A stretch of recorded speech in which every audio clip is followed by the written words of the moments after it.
읽겠습니다. 하나님 말씀은 이사야 53장 1절로 6절까지의 말씀입니다. 우리 다 같이 읽겠습니다. 우리가 전한 것을 누가 믿었느냐? 여호와의 팔이 누구에게 나타났느냐? 그는 주 앞에서 자라나기를 연한 순 같고 많은 땅에서 나온 뿌리 같아서 고운 모양도 없고 풍채도 없은즉 우리가 보기에 흠모할 만한 아름다운 것이 없도다. 그는 멸시를 받아 사람들에게 버림받았으며 간고를 많이 겪었으며 질고를 아는 자라. 마치 사람들이 그에게서 얼굴을 가리는 것 같이 멸시를 당하였고 우리도 그를 귀히 여기지 아니하였도다. 그는 실로 우리의 질고를 지고 우리의 슬픔을 당하였거늘 우리는 생각하기를 그는 징벌을 받아 하나님께 맞으며 고난을 당한다 하였노라. 그가 찔림은 우리의 허물 때문이요 그가 상함은 우리의 죄악 때문이라. 그가 징계를 받음으로 우리는 평화를 누리고 그가 채찍에 맞음으로 우리는 나음을 받았도다. 우리는 다 양 같아서 그릇 행하여 각기 제 갈 길로 갔거늘 여호와께서는 우리의 모두의 죄악을 그에게 담당시키셨도다. 아멘. 할렐루야. 저는 오늘 이사야 53장 말씀을 중심으로 여호와께서 우리의 모두의 죄악을 그에게 담당시키셨도다라는 말씀의 제목을 가지고 말씀을 전하도록 하겠습니다. 오늘 이사야 53장 이 본문의 배경은 이 하나님의 백성인 이스라엘 백성인 신은 강대국인 이 바벨론에 의해서 나라를 빼앗기고 이 모든 백성들이 종으로 끌려간 상황입니다. 그러니까 나라를 빼앗겼던 이스라엘 백성의 상황은요 매우 처참했습니다. 내 가족이 또 내 이웃이 누군가가 죽음을 당하기도 하고 또한 내 가족과의 생이별을 하게 된 것이죠. 또한 그들의 경제적 상황은 모든 것을 바벨론에 빼앗겼기 때문에 아주 처참한 상황이라고 말할 수 있다는 것입니다. 그래서 이스라엘 백성은 그들을 이 어려운 상황에서 구원해 주실 하나님께서 예언했던 약속하셨던 이 구원자 메시아를 이제 기대하기 시작했다는 거죠. 생각해 보시기 바랍니다. 만약에 이스라엘 백성이 지금 현재 상황 속에서 자신의 나라를 빼앗기고 모든 상황을 이 어려움에 처하는 그 상황이 있었다고 한다면 이스라엘 입장에서 그들이 원했던 하나님이 약속하셨던 이 메시아 구원자의 모습은 어떤 모습이어야 하겠습니까? 이런 거겠죠. 아주 당연한 이야기입니다. 그들의 나라를 빼앗은 바벨론으로부터 그 바벨론을 물리치고 그들을 점령할 수 있는 아주 뛰어난 능력의 소유자가 이제 구원자가 되어야만 한다는 거죠. 그러나 이상한 건 무엇이냐면 하나님이 이사야를 통해서 이스라엘 백성을 구원하겠다고 하라는 이 메시아의 모습은 그들이 생각했던 것과는 전혀 달랐다는 거예요. 그러니까 2절에서 보시면 이 메시아에 대해서 이사야가 이제 몇 가지를 예언하는데 그 모습에 대해서 이제 예언을 먼저 합니다. 첫 번째로는 어떤 모습이었냐면 연한 순과 같다라고 표현해요. 여러분 문자적 의미로 보면은 연한 순 같다라는 것은 어린 나무 같다라는 뜻입니다. 마치 이것은 무엇이냐면 끊어져 버린 이 나무 밑동에서 새싹처럼 막 자라고 있는 그 나무, 또 아주 연약한 존재의 모습을 이 연한 순 같다라고 표현할 수 있는 거죠. 이스라엘이 원했던 메시아는 강한 능력의 이 모습의 소유자였지만 이사야가 예하는 메시아의 모습은 어떤 정치적 영향력도 없고 아주 연약한 그런 모습의 메시아였다는 것입니다. 두 번째로 2절에 보시면 이 메시아는 마른 땅에서 나온 것 같다라고 표현합니다. 이 이야기 무엇을 얘기하냐면 메시아가 탄생하는 어떤 주변 환경을 이야기하는 거예요. 메시아가 탄생하는 시대는 어떠냐면 바로 모든 사람들의 인간성이 상실되고 부패한 시대가 될 것 같다.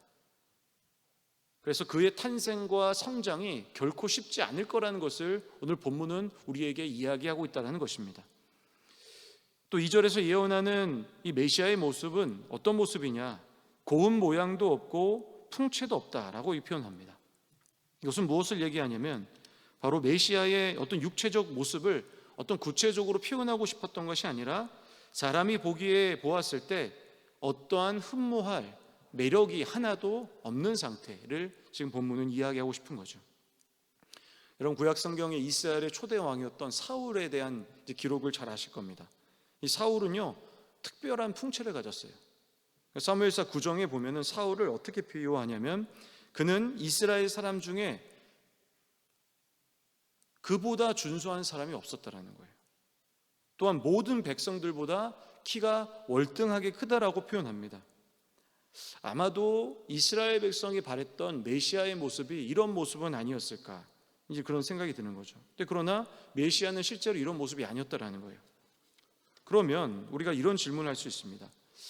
왜 하나님께서는 이스라엘 백성을 구원할 이 메시아를 이렇게 흠모할 만한 것이 하나도 없는 자를 이렇게 보내셔야만 했을까? 그 이유는 무엇이냐면, 메시아는 이스라엘의 원했던 모습과 달리 왔던 이유는 무엇이냐면, 메시아는 바로 고난받는 종으로 이 땅에 왔기 때문에 그렇습니다. 여러분, 오늘 본문에 이제 함께 읽으신 3절과 4절의 말씀을 보면 이제 이사야가 이런 예언을 하죠. 이 땅에 오신 메시아는 사람들의 멸시를 받아 사람들에게서 버림을 받았고 또 간고와 질고를 받으셨다라고 기록하죠. 또한 그가 곤욕과 신문 등을 당하고 끌림을 당했다. 그리고 어떠한 잘못도 없는데 채찍질로 맞으셨다. 또 찔림을 당해야만 했다고 기록해요. 그래서 이 모습을 한마디로 이사야는 마치 이 도수장에 끌려가는 어린 양과 같다라는 그런 표현을 하고 있습니다. 그러면 왜 메시아는 이처럼 이 고난을 받으셔야만 했을까요? 오늘 본문 12절을 보시면 이렇게 기록합니다. 그가 많은 사람의 죄를 담당하여 범죄자를 위하여 기도하느니라. 예수님께서 또 메시아이신 이 예수님이 고난을 받으신 이유는 무엇입니까? 바로 많은 사람의 죄를 담당하기 위함이라는 거죠. 5절에 보시면 그가 찔림은 우리의 허물 때문이고 그가 사랑함은 우리의 죄악 때문이라고 성경은 분명하게 기록한다는 거죠. 바로 예수님이 우리의 죄를 담당하시기 위해서 메시아의 존재로 오셨지만 바로 고난을 받으셔야만 했다는 거죠. 그러면 우리가 이런 생각을 할 수 있죠. 이스라엘 백성도 또한 우리가 그 당시 상황에 있는다고 할지라도 이런 의문을 줄 수 있는 것입니다. 하나님께서는 왜 굳이 메시아를 우리의 죄의 문제를 해결하는 존재로 이 땅을 보내주셔야만 했는가? 이런 질문을 할 수 있는 거죠. 그냥 차라리 이 땅을 지배하고 완전히 통치할 수 있는 우주를 모두 통치할 수 있는 영을 보내주셨다고 한다면 어땠을까? 결코 그래서는 안 됐습니다. 여러분, 당시 이스라엘 백성이 고통을 받았던 이유, 또 바벨론으로부터 고통받았던 이유는 무엇입니까? 그들이 힘이 없어서 그랬습니까? 그들이 능력이 부족해서 그랬습니까? 아닙니다. 혹여나 이스라엘 백성과 그들의 상황이 능력이 부족했다고 할지라도 그 이전의 삶을 본다면 하나님께서는 이스라엘의 모든 능력을 채워주셨어요. 이스라엘이 어디로부터 나왔습니까? 애굽의 종생활 하다가 나왔어요. 정말 기적과 같이 애굽에서 종생활 하다가 하나님의 기적으로 말미암아 가나안 땅에 정착해서 큰 나라를 이룬 이 사람들이 이스라엘 백성이죠. 그게 바로 하나님이 그들에게 이루어 주셨던 거예요. 그러니까 그들에게 능력이 부족해서 바벨론에 의해서 포로 생활했다는 것이 아니라는 생각을 할 수 있는 거죠. 그럼 이스라엘이 고통받았던 이유는 무엇입니까? 바로 이스라엘의 근본적 죄의 문제 때문에 그랬던 거예요. 그들의 입으로는 뭐라고 말합니까? 나는 하나님의 백성이다. 선택받은 민족, 선민이다. 그러나 그들의 삶은 어땠냐면 하나님의 백성답게 전혀 살지 못했어요. 그래서 그들의 삶은 어떻게 됐습니까? 점점점 꼬여가기 시작한 거예요. 결국 그들의 말로는 무엇입니까? 나라를 다시 빼앗기는 일이라는 거죠. 그래서 그는 고통을 받을 수밖에 없었다라는 거예요. 하나님께서는 이스라엘의 백성의 근본적 문제를 분명하게 알고 계셨어요. 무엇입니까? 그들의 죄 때문에 그랬던 거예요.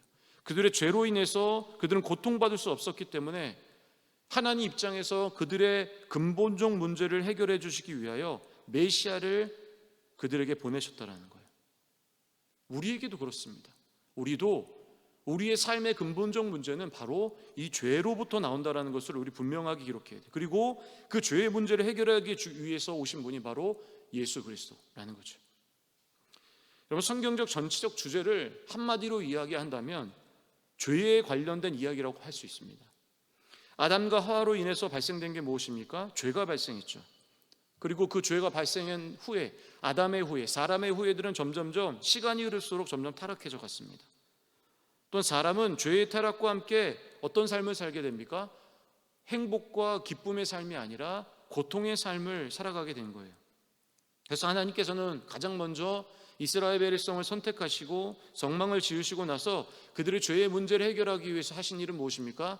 동물을 희생시키심으로 말미암아 그들의 죄의 문제를 해결했어요. 그러니까 인간의 죄를 동물에게 대속시킨 거예요. 그러나 이러한 방법으로는 어떤 사람의 죄의 문제가 근본적으로 해결되지 않았습니다.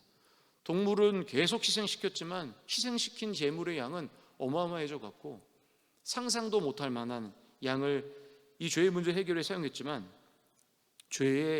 인간의 죄는 점점점 더욱더 커져갔다는 거예요. 그래서 하나님이 결단하신 거죠. 그래, 이 문제를 해결하기 위해서 하나님 그 자체이시고 하나님의 아들의 존재이신 예수 그리스도를 인간의 죄의 모든 문제를 위하여 근본적 해결해 주시기 위하여 바로 이 땅에 보내주신 것이죠. 바로 이 결단으로 말미암아 사람의 인생이 바로 죄로 인한 고통으로부터 해방의 경험을 하게 됐다는 거죠. 바로 우리 삶이 그렇게 됐다는 거예요. 하나님께서는 바로 예수 그리스도를 통해서 우리에게 원하셨던 것은 바로 이 근본적 문제, 죄의 문제를 해결해 주시기 위함이라는 거죠. 바로 이것이 우리에게 큰 은혜라는 거예요.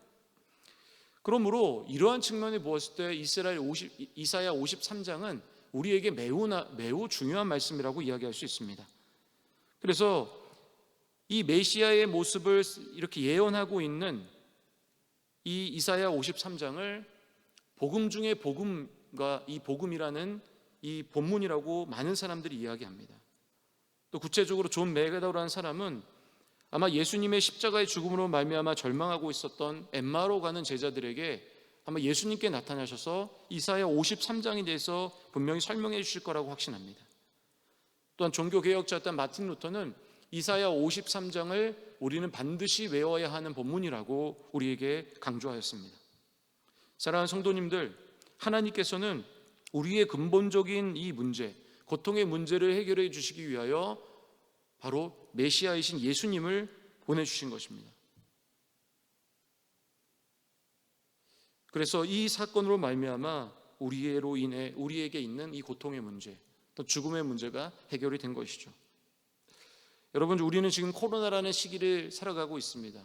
그런데 이때 우리가 무엇보다 기억하며 살아가야 될 것은 바로 우리를 구원해 주신 은혜, 바로 죄로부터 구원해 주신 은혜, 우리 영원한 고통과 죽음으로부터 구원해 주신 은혜를 기억하며 살아가는 해라고 생각합니다. 우리 사랑하는 성도님들, 오늘 이사야 53장을 다시 한번 읽고 묵상하시면서 우리를 고통으로부터 구원해 주시기 위하여, 이 죄의 문제를 해결하게 해주시기 위하여 이 땅에 보내주신 메시아 예수님의 은혜를 깊이 생각하며 살아가시는 오늘 하루가 되시기를 주님의 이름으로 축원합니다. 기도하겠습니다. 하나님 아버지, 고맙고 감사합니다. 우리 사랑하는 우리 하늘비전교회 성도님들, 오늘 이사야 53장의 말씀을 또 믿음으로 받습니다. 하나님, 우리에게 구원해 주신 이 죄의 문제를 해결해 주신 우리 하나님 앞에 감사를 드립니다. 우리를 구원해 주신 은혜, 이 감사의 은혜를 기억하게 하시고 늘 주님께서 주신 그 은혜로 살아가는 우리 귀한 성도님의 삶이 될 수 있도록 인도하여 주시옵소서. 우리 성도님의 삶을 축복하시고 또 코로나로부터 또 영적인 위기로부터 지켜주심을 믿사오며 예수님의 이름으로 기도했습니다.